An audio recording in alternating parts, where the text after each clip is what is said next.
भाजपा 2024 के लोकसभा चुनाव में 2019 से बड़ी जीत चाहती है। पीएम मोदी ने चुनाव में 50% वोट पाने का लक्ष्य रखा है और इस लक्ष्य को लेकर बीजेपी आलाकमान पूरी जद्दोजहद से चुनावी मैदान में उतरने की तैयारी कर रहा है। हाल ही में 3 राज्यों के विधानसभा चुनाव में मिली बम्पर जीत से बीजेपी के हौसले बुलंद हैं। इस बीच भाजपा के राष्ट्रीय अध्यक्ष जेपी नड्डा ने लोकसभा चुनाव लड़ने से इनकार कर दिया है। उन्होंने कहा है कि उनके पास पार्टी को चुनाव लड़ाने की बड़ी जिम्मेदारी है और चुनाव प्रधानमंत्री नरेंद्र मोदी के ही नेतृत्व में लड़ा जाएगा।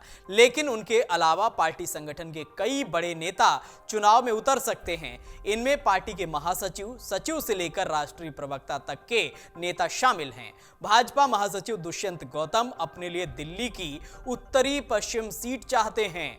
इस सुरक्षित सीट से इस समय गायक हंसराज हंस सांसद हैं और दुष्यंत गौतम के उत्तर पश्चिम सीट से उतरने पर हंसराज हंस का टिकट कट सकता है।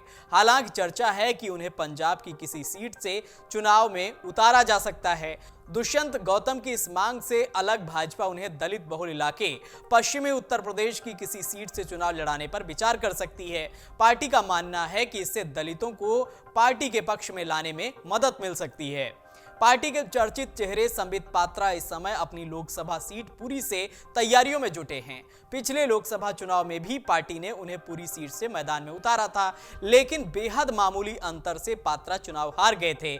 इस बार वे अपनी जीत सुनिश्चित करने के लिए तैयारियों में जुटे हैं। टीवी पर बहसों में भाजपा के बेहद तेज तर्रार नेता राष्ट्रीय प्रवक्ता प्रेम शुक्ला यूपी की सुल्तानपुर लोकसभा सीट से मैदान में उतर सकते हैं। इस समय ये सीट मेनका गांधी के पास है। माना जा रहा है कि इस बार भाजपा मेनका गांधी का टिकट काट सकती है और ऐसी स्थिति में प्रेम शुक्ला को यहां से भाग्य आजमाने का अवसर मिल सकता है। भाजपा प्रवक्ता गोपाल कृष्ण अग्रवाल इस समय गौतम बुद्ध नगर यानी ग्रेटर नोएडा लोकसभा सीट से चुनाव लड़ने की तैयारी कर रहे हैं। आर्थिक मामलों के जानकार नेता गोपाल कृष्ण अग्रवाल यूपी की आर्थिक राजधानी के तौर पर उभर रहे नोएडा में काफी प्रभावी हो सकते हैं। यही कारण है कि माना जा रहा है कि भाजपा वर्तमान सांसद महेश शर्मा का टिकट काटकर उन्हें यहां से मैदान में उतार सकती है। तो वहीं पार्टी के प्रवक्ता और पूर्व सांसद जफर इस्लाम मुरादाबाद लोकसभा सीट से दावेदारी कर रहे हैं। पार्टी उन्हें यहां से चुनाव में उतार सकती है। हालांकि पार्टी के एक अन्य नेता और आर्थिक मामलों के जानकार नरेंद्र तनेजा भी इस सीट पर अपनी दावेदारी ठोक रहे हैं।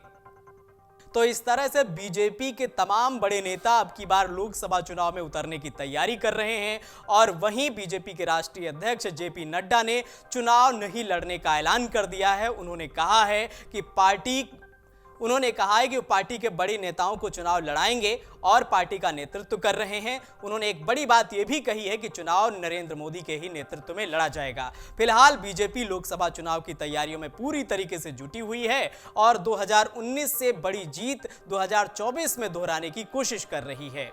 अगर आप ये वीडियो YouTube पर देख रहे हैं तो हमारे चैनल को सब्सक्राइब करें और बेल आइकन को दबाना ना भूलें। अगर आप Facebook पर ये वीडियो देख रहे हैं तो हमारे पेज को लाइक करें।